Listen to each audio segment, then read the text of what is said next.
네, 오늘은 여러분이 매일 쓰시는 안드로이드 기기의 모습, 또 느낌을 바꾸고 있는 구글의 디자인 시스템이죠.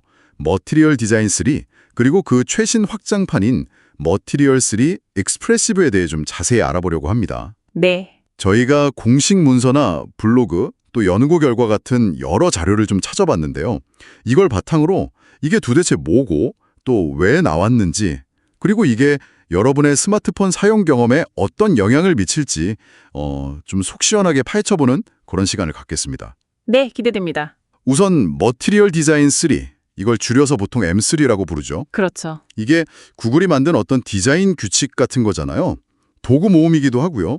앱이나 웹사이트가 좀 일관성 있고 보기 좋게 또 쓰기 편하게 만들도록 돕는 거죠. 맞습니다.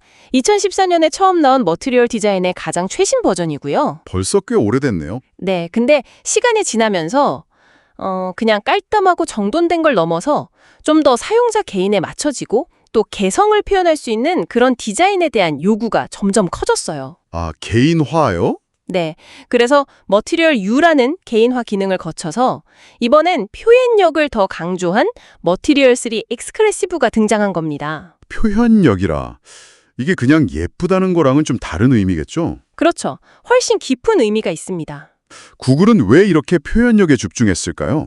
그 답이 저기 들어보니까 엄청난 규모의 사용자 연구에 있었다고요. 네, 맞아요. 사실 이게 2014년 이후 가장 큰 규모의 연구였다고 해요. 46개 연구에 18,000명 이상이 참여했다고 하니까요. 와, 18,000명이요? 대단하네요. 그럼 연구 결과가 어땠나요? 결과가 아주 흥미로운데요. 사용자들은 나이와 상관없이 이 새로운 익스프레시브 디자인을 더 선호했습니다. 뭐랄까, 재미있다, 창의적이다, 친근하다, 이런 긍정적인 느낌을 받았다고 평가했고요. 오, 근데 정말 주목할 만한 점은 사용자들이 이 익스프레시브 디자인 환경에서 원하는 버튼이나 메뉴 같은 거 있잖아요. 이런 주요 UI 요소를 기존 디자인보다 최대 4배나 더 빨리 찾아냈다는 거예요. 네, 4배나요? 네, 이건 그냥 설문이 아니라 아이 트래킹 연구로 증명된 사실입니다. 와, 400 빨라졌다는 건 정말 놀라운데요? 이게 단순히 그냥 보기에만 좋은 게 아니라 실제로 여러분이 앱 쓸 때 헤매는 시간을 확 줄여준다는 거잖아요. 그렇죠. 디자인이 시간을 벌어주는 셈이죠. 그럼 구체적으로 뭐가 달라져서 어떻게 이런 효과가 나는 건가요? 일단 UI 구성 요소, 그러니까 컴포넌트라고 부르는 것들이 한 15개 정도 새로 생기거나 업데이트됐고요. 모양이나 텍스트 강조 방식도 훨씬 다양해졌어요. 아, 선택지가 많아졌군요. 네, 그리고 새로운 애니메이션, 그러니까 모션 시스템으로 움직임이 좀 더 자연스러워지고 글자 디자인, 타이포그래피라고 하죠. 이것도 시각적으로 더 강조됐습니다. 도형 라이브러리도 확장되고 색상 팔레트도 더 생생해졌고요. 결국 이런 요소들이 그냥 막 들어간 게 아니라 전략적으로 사용돼서 중요한 정보로 사용자의 시선을 자연스럽게 유도하는 겁니다. 아, 그래서 더 빨리 찾게 되는 거군요. 네, 바로 그거죠. 네, 그런 디자인 원칙들이 실제로 우리 기기에서 어떻게 구현되는지 좀 보죠. 마침 지난 5월에 안드로이드랑 또 웨어 OS용 머티리얼 3 익스프레시브가 발표되었죠. 그렇습니다.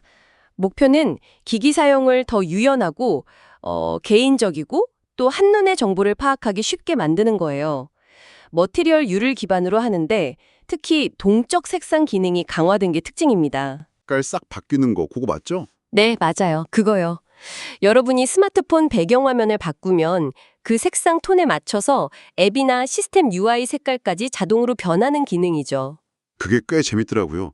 분위기가 확 달라져서 이게 더 강화된다니 기대되네요. 네, 이 동적 색상 기능이 안드로이드 16하고 웨어OS 6 버전에 본격적으로 적용될 예정이고요. 올해 하반기에는 아마 픽셀폰에서 먼저 만나볼 수 있을 겁니다. 그렇군요. 특히 웨어OS 같은 경우는 그 동그란 시계 화면 있잖아요.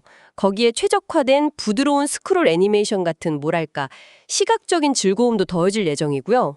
오, 시계에서도요? 네. 그리고 안드로이드에서는 특정 앱의 진행 상황, 예를 들면 배달 현황 같은 거요. 이런 걸 잠금화면 같은 데서 바로 보여주는 라이브 업데이트 같은 실용적인 기능도 추가됩니다. 아, 그거 편리하겠네요. 그럼 앱을 만드는 개발자나 디자이너 입장에서는 어떤 걸 좀 알아야 할까요? 안드로이드 앱 개발할 때는 최신 UI 개발 도구인 jetpack compose라는 게 있거든요.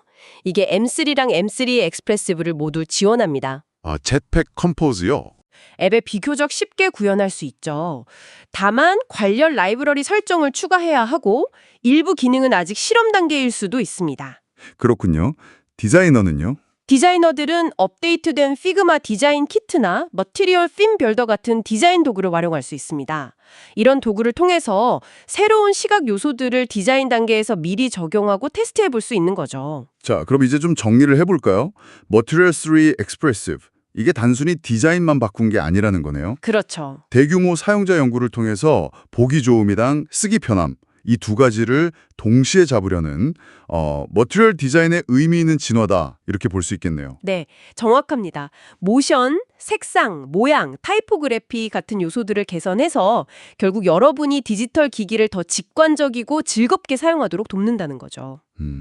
더 큰 관점에서 보면요. 이건 단순히 미학의 문제가 아니라 우리가 기술과 상호작용하는 방식 자체를 개선하려는 시도라고 볼 수 있습니다. 정보를 더 빨리 찾고 작업을 더 쉽게 완료하도록 돕는 거죠. 사용성 개선이 핵심이군요. 네. 동시에 시스템이 사용자의 선택에 얼마나 깊이 반응하고 개인화되어야 하는지에 대한 뭐랄까 흥미로운 질문도 던지고 있습니다. 그렇네요. 자, 그럼 마지막으로 이런 질문을 한번 던져봅니다. 여러분의 스마트폰이나 스마트워치 인터페이스가 여러분의 선택, 예를 들면 배경화면 색상 같은 것에 따라서 점점 더 표현적으로 변하고 개인화될 때 이렇게 깊어진 시스템과의 통합이 앞으로 여러분과 디지털 기기와의 관계를 어떻게 만들어갈까요? 한 번쯤 생각해 보시면 좋겠습니다.